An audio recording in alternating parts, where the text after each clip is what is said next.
First Mini Science Centrum sa Calabarzon, malaking tulong sa interactive education. Sundan sa report.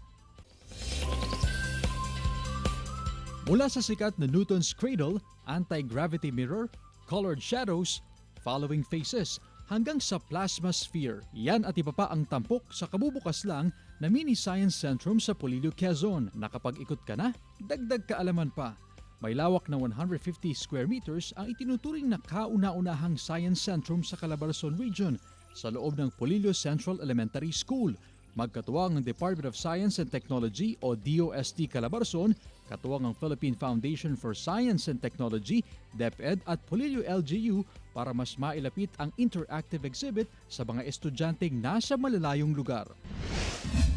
Sa Camarines Sur, tampok sa isang exhibit ng Department of Agriculture, katuwang ang isang business group sa Naga City, ang mga makabagong teknolohiya para sa pagsasaka, gaya na lamang ng drone na ginagamit ng mga magsasaka sa pag-spray ng pataba sa kanilang mga sakahan.